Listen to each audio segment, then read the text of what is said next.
Live from the heart of the Blue Ridge, Roanoke, Virginia. It's the Just Bernard Show with host Bernard Alvarez. Join Bernard as he shares topics that reveal the real matrix and empower your human experience, including world liberty, the esoteric, suppressed technologies, spiritual ascension, and human consciousness.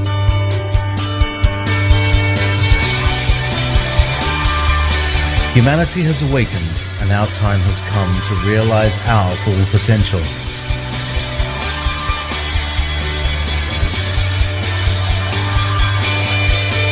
And now, live from the Star City, your host, Bernard Alvarez.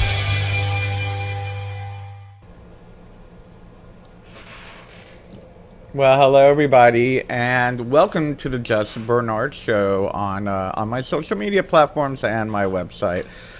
It's another week, and we're here with another show. Before I start, I just want to let everybody know that yes, next week there will be no show, but the following week we are going to be celebrating the summer solstice. So I look forward to our celebration. I always enjoy our celebrations with the Wheel of the Year. But anyway, so let's catch up a little bit. I hope everyone's been having a good week. I just noticed my background's a little funky because I forgot to put the green screen, but oh well. Anyway, with that being said, it's been a busy week for me, and I enjoy busy, I have to admit. But unfortunately, last night I had a hard time sleeping, so I didn't get much sleep. So if I kind of mince my words more than usual, it's because I'm really tired, and I've got a full day today. But this is my happy place when I'm sitting here talking with you. Let's see if there's anybody on the chat yet. Let me say hello to a few of you if you've come on. Am I connected? That's a good idea to find out. Oh, yes. Hi, PM. Good to see you. Thank you. I like the background, too. So let me share a little bit about why I chose this topic. There's always a method to my madness, so to speak. Last week or the week before, I think I posted about that I was going to be going to the local gem and mineral show, the crystal show here. They have it at the Salem Civic Center here. Anyway, I ran into one of my favorite people who has been a guest on my show several times, a local shamanic teacher and healer. Azure Windwalker was there, so big shout out to Azure. And we were talking about the planet and the consciousness of the planet and the overwhelming amount of trauma that so many people have experienced over the past year, well, even within our own lives. And I talk about shamanic healing quite a bit, especially the shamanic. See, I'm losing my brains here this morning. Shamanic soul retrieval and trauma healing, the service that I do and many of us in the shamanic community do, and how that is very helpful to healing trauma. And I'll go more into that a little bit later, but I wanted to discuss trauma kind of on a layman's vibe, a little bit more information for the masses, so to speak. And I mean that in a good way, because we do need to have this discussion between what we've seen over the last year with, lockdowns and health issues and friends and family dying, as well as the political upheaval, the divisiveness, and so much being thrown at us on the news media, as well as social media, and as well as just trying to keep ourselves grounded through all of these experiences. We've all experienced trauma to an extent. and have been experiencing trauma to an extent for quite a while now. And I find that if we don't talk about it, if we don't identify it, we cannot heal. I don't know if it was last week or the week before I brought up that I have this drive to heal the planet. And I don't mean just the planet, I mean the people on the planet, to heal consciousness. And I believe this is one step in that direction. So that's why we are here to talk about moving past the trauma and what we can do about it. I see a few more people on the chat on Facebook. Hello, Carrie, and hello, Marion. It's good to see you. Thanks for tuning in and joining the discussion. And yes, by all means, everybody, I can see the chat on all the platforms, so please feel free to chat and post your comments and leave your questions if you have any. And now I lost the chat. What did I do with that?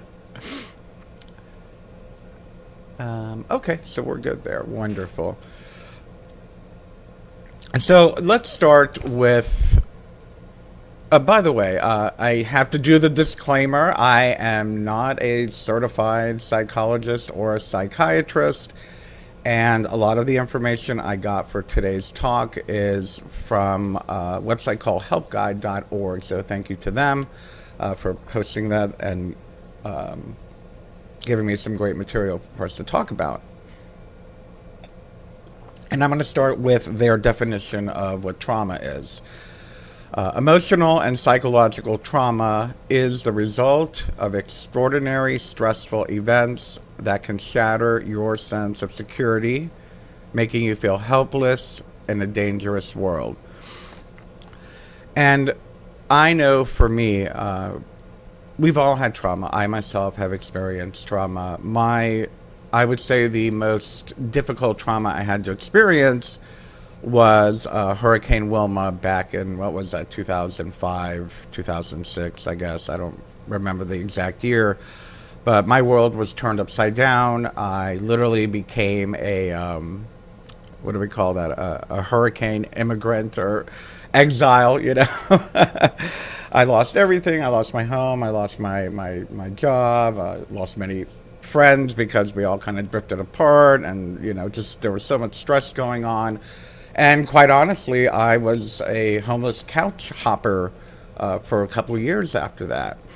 So that was a very traumatic experience for me, and it did cause a lot of anxiety and a lot of fear. And so that's one example of trauma, and I'm sure we've all been through, I don't want to say similar, but if we are courageous enough to look back at our lives and some of the upheavals that we've gone through, it's fair to say we've all gone through some form of trauma, which may have infected. Thanks, Pam. Yes, I do need a good night's sleep. Anyway, let's talk a little bit about some of the causes. So, like I said, a natural disaster is a great example. And when we're talking about natural disaster, we could be talking about political uprisings, political upheavals. We can be talking about global pandemics. Sometimes they're just one-time events. It could be something like an accident, really bad car accident, or that you may have been in, a violent attack, a mugging, especially if it's unexpected, as well as a big injury. Even though it may be a physical trauma, it does affect us psychologically and takes away our feeling of security security. As well, in today's world, especially the way that society has come to be in this 21st century, we can have ongoing relentless stress. And that could be anything from working too much, financial insecurity, living in a crime-ridden area, living in a battleground area, war-torn area, which unfortunately is more common than those of us in the West would like to acknowledge. Dealing with life-threatening illness, dealing with chronic illness, There's just so many things that can be what we would call ongoing stress. And one of the worst ones I find, especially now it's come up to the forefront, is bullying, bigotry, and domestic abuse. This is something that is often ignored. We try to shake it off or make believe it's not happening.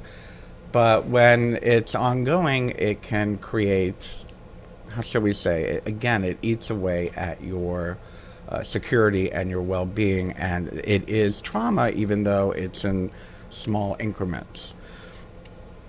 A lot of times we also overlook common causes such as surgery. I myself had several surgeries about 6 years ago, and it took me a good couple years to rebound from that psychologically and feel whole again. Especially when, again, when it's something that we did not expect and can be life-threatening. As well, we all deal with the sudden death of a loved one. My father passed away unexpectedly when I was 29 years old, and that was a huge, huge trauma for me, and probably took me a good decade to get over that death, as well as divorce, breakups, losing someone in our life that's always been there and been a part of our life. Even the unexpected death of a pet can be traumatic. I always count our fur babies because they are our family. So now that we've discussed a little bit what some of these traumatic situations could be, sitting here looking at my notes. Yes, that's a good one, Pam. Pam on Facebook mentioned the mass shootings, which are a regular occurrence and being shoved down our throat in the media as well as social media. That can be very traumatic. I remember the first one. I remember Columbine and how, we were totally taken aback by that. And that really shook me up for a little while as well. So let's face it, when things like this happen, we are constantly being bombarded with horrific images on social media, on corporate news, and sometimes we get into the habit of looking for it. I talk about it. There comes a point, I'm going to do a little precursor before I say what I'm about to say. There comes a point where we've gotten so used to it and so, I'm trying to think of what the correct term would be. I don't want to say numbed by it, but so expectant of it that we begin to look for it. And some people have what I call a fear porn addiction. People looking for traumatic situations. A lot of people talk about exposing this and exposing that when, sadly, on some level, there's some psychological issue going there of wanting to feed that fear porn addiction.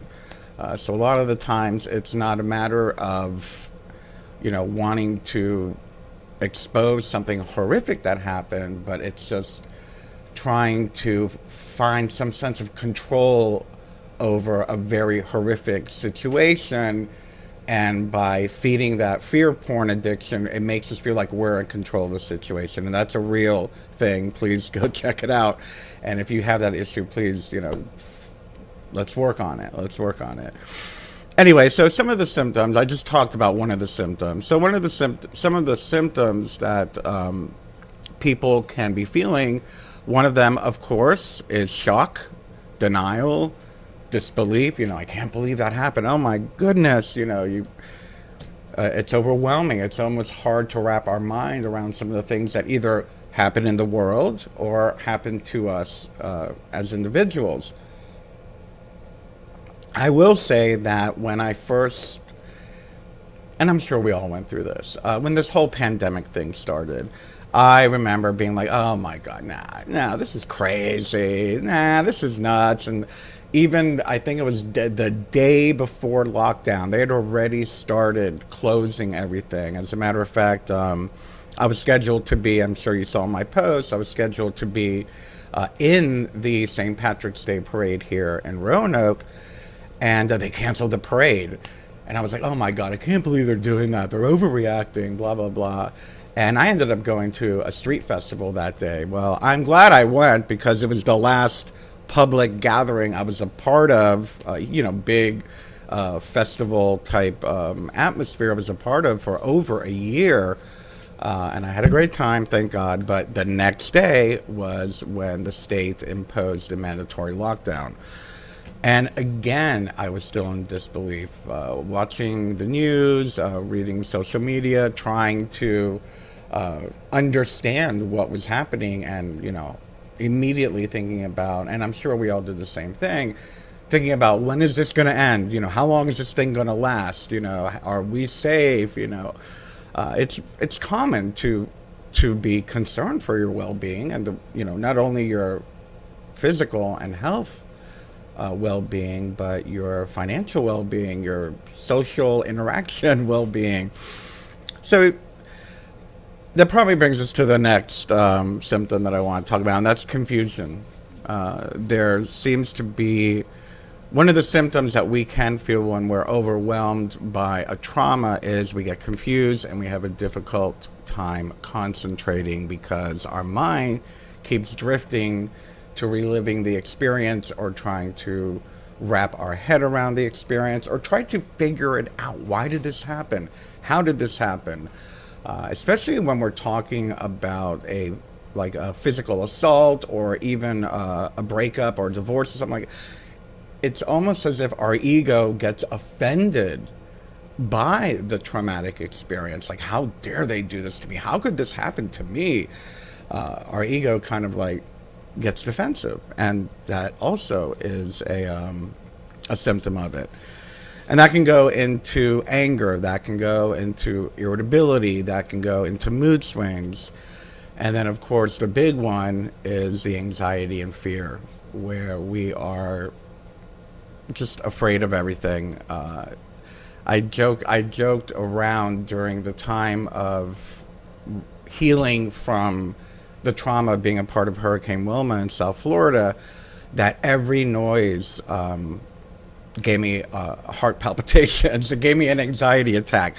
And very much could have been PTSD for all I know. I never actually went to a doctor for it.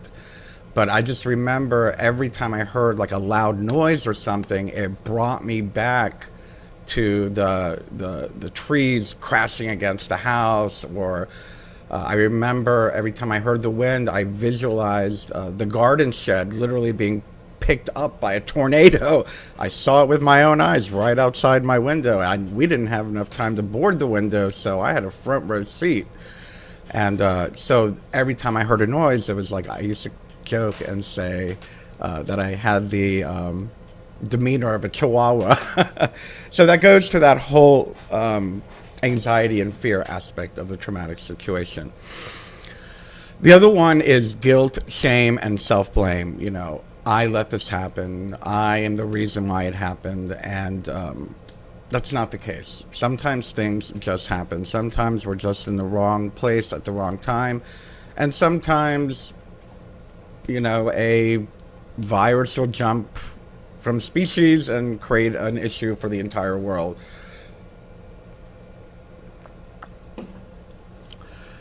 Other symptoms include feeling sad and hopeless, feeling disconnected or numb. And beyond the emotional, it can affect us physically. And boy, I'm yapping away, aren't I? I'm running out of time already. I'm going to get through this. Physical symptoms include insomnia, nightmares, fatigue, difficulty concentrating, a racing heartbeat, as I had mentioned earlier, aches and pains. So it can affect us physically as well as psychologically.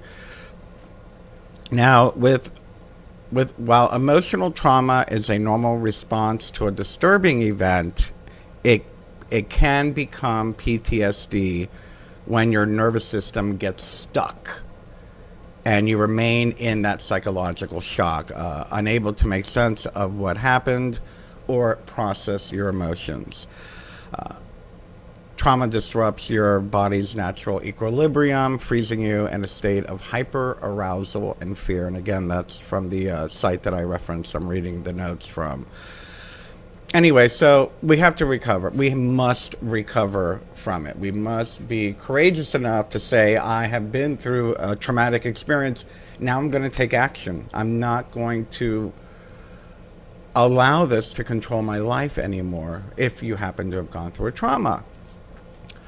And actually with anything, we need to move through everything. But speaking of trauma in particular, it's important to move. And what I mean by move is exercise.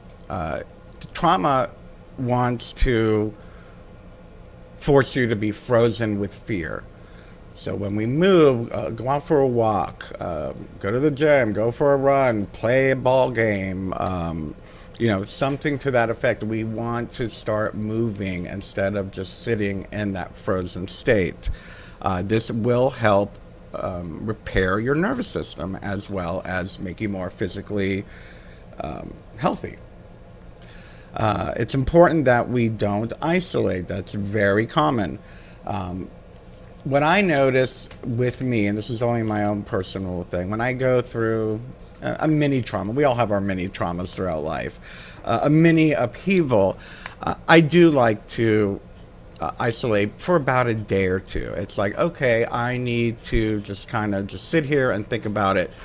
But by the second day, I do force myself to start going out and about, talking to friends, even if it's to come on here and talk to you, or to go on social media and start a chat or something to that effect. That is helpful. Now, of course, while physical interaction is better, by all means, interacting with your friends, even on social media, is helpful and stops you from being completely isolated. And of course, take care of your health. A healthy body is going to make you feel better. And I'm glad we're at this part. I'm glad we're near the end of the show, because these are the most important things that I came here to talk about, is mindfulness. I do believe in mind over matter. Now, I understand that when we do have PTSD, or we've gotten to the point where our brain is broken and it needs to heal, sometimes medication is needed. I understand that sometimes, cognitive behavioral therapy is needed. But I also believe that mind over matter is very, very helpful. And mindfulness is very important when it comes to trauma. I talk about it all the time. When you're feeling disoriented, when you're feeling confused, the simple act of breathing will help you. The simple act of counting your breath, which is probably why I ended up sticking with Zen meditation, because it is focused mostly on our breath and counting our breaths. It is a very, very quick way to come out of that traumatic spiral. I usually teach the method of counting your inhales and your exhales 5 times. Inhale 1, exhale 1, inhale 2, exhale 2, and doing that 5 times, taking a break, and then doing it again, counting up to 10. Inhale 1, 2, 3, 4, 5, 6, 7, 8, 9, 10, taking a break, bringing it up to 20, and continuing as far as you can go. That will stop that whole cycle. But simply just focusing on your breath and exhaling, counting your exhales 60 times is going to help. You don't have to do the whole 5, 10, 20 method. Just count your breath. It's almost like the counting our sheep thing when we're having insomnia. It's the same thing. It's taking your mind out of that spiral and giving you something to focus on as beautiful as the act of breathing is. As well, sensory is important. I believe that's very helpful. Again, mindfulness, having the mindfulness to acknowledge what we see, what we hear, what we smell, what we taste. I love to use Florida water. I use it for everything. But when I'm stressed out, as a matter of fact, sometimes when I'm overwhelmed, back to back with sessions with clients who book sessions with me for a reading or whatnot, and I'm back to back and I'm busy. In order for me to remain grounded, what I'll do is I'll just mist some Florida water around me, and just breathing it in is a very quick grounding, calming, centering act in itself. Other ways of sensory input would be the lighting around you, petting an animal, just feeling something soft, feeling, touching. Some people love those weighted blankets. They work for a reason. That's a sensory input to help. And I just mentioned it, of course, staying grounded. You don't have to do the whole grounding meditation that I do of sending your roots into the earth and connecting with the source light, and that's not necessary. Just the simple act of putting your feet on the ground, feeling the feet underneath you, feeling the chair underneath you, feeling your arms on the armrest underneath you, and being in the moment, bringing your attention to that moment is going to help you. You can even expand it by looking around the room and choosing a specific color. Say you pick 5 things that are red in your room and look for 5 red things in your room, just to give your mind that little break. And I always call it the broken record syndrome, and it kind of kicks the needle and lets the track keep moving forward. For those of you kids that don't know what a record player is, they had grooves and the needle would get stuck sometimes and you'd have to knock it a little. Our brain does the same thing. Anyway, and then of course, in order to get over anything, we have to get through it. Many times when people have trauma, we try to ignore it, we try to suppress it, we do everything we can not to think about it. Unfortunately, the more and more we try to not think about it, the more control it will continue to have over you. There's that old saying, you can't get over something. In order to get over something, you have to go through it. Well, in order to get past a trauma, to move past the trauma, you have to experience it, and experience it in a way where it no longer affects you.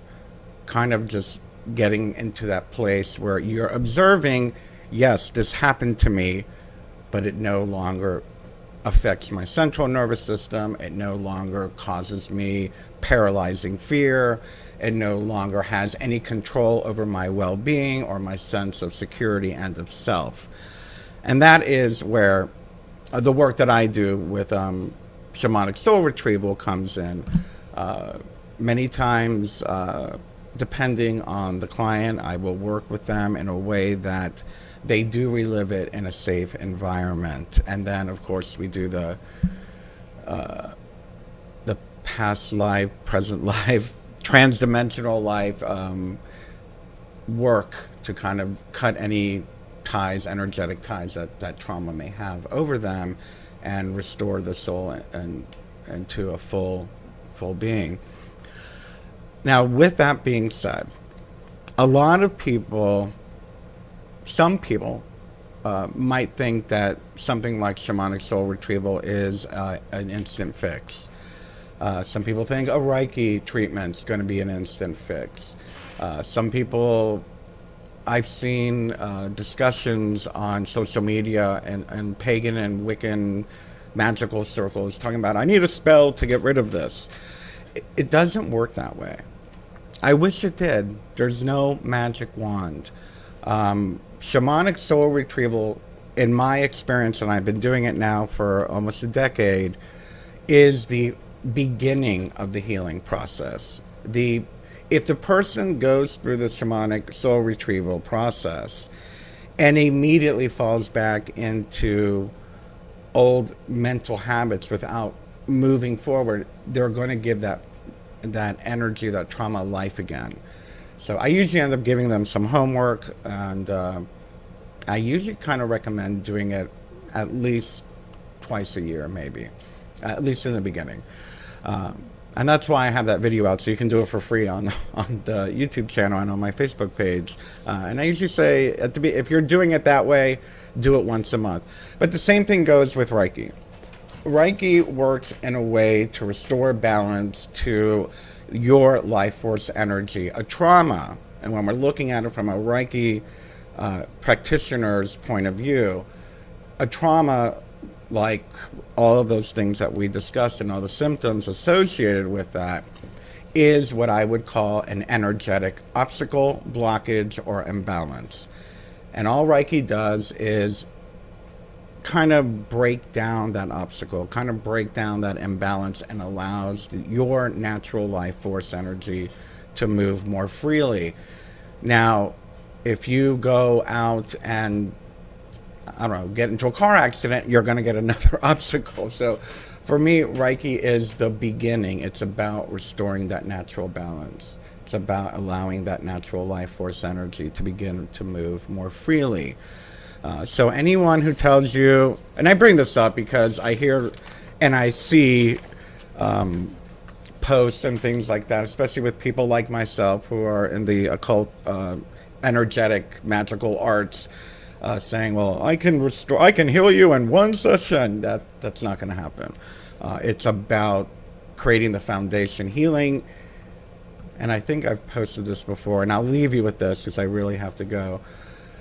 I firmly believe that healing, for me as a healer, is about teaching you how to heal yourself. I don't wave a magic wand. I don't do an incantation and you're instantly healed. I do not place my hand on your palm and say, you are healed.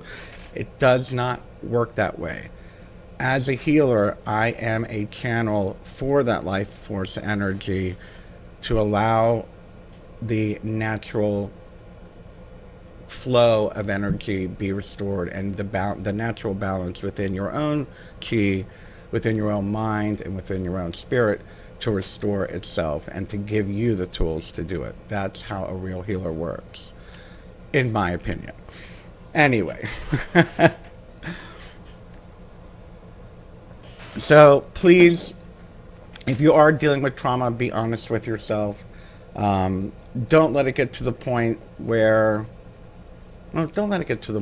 it's just you're living an unhappy life from day to day. I understand that we can become a victim.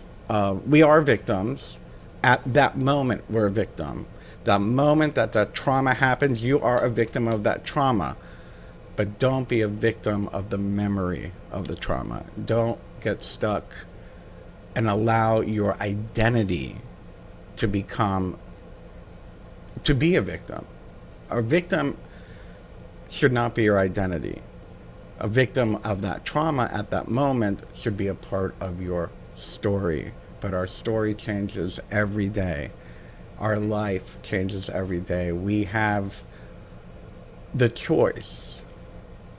We have the choice to begin the path to healing. We have the choice to do something about it. We have the choice to ask for help if we need help. We can always ask for help, no matter where you are, whether it's your village, whether it's your town, whether it's calling a hotline, whatever it is. Please, please, please don't be a victim of yourself. Get help if you need help.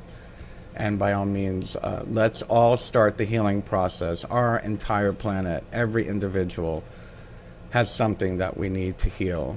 And it starts by healing ourselves and then being there for each other as we begin this global healing process. I love you so much. Please, if you haven't subscribed, subscribe. Please become a supporter on my Facebook page or my YouTube page or my Patreon page. It's very, very helpful. Actually, I got some really good news. I got my first little stipend from Facebook for the first time. I've been on Facebook with over 250,000 followers for almost 10 years now, I finally got my first little stipend. So, and it was less than $100, okay? But anyway, yes, please, it does help. Any little bit helps. Please support the show. Please support the work that I do. I really stand behind the work that I do. It is my calling, and it's all I want to do is to help restore balance to this planet and help us to remember who we are and to remember what infinite possibilities are available to us when we become aware of them. I will not be having a show next week. I will be back for the summer solstice celebration. Let me pull up the calendar on June 22nd. Wow, I think that is the actual day of the solstice. Wonderful. So I will see you all for the solstice. Keep an eye out for the event page for the details so we can all prepare for it. I love you. Have a wonderful, wonderful week. Thank you so much for being here. Bye now.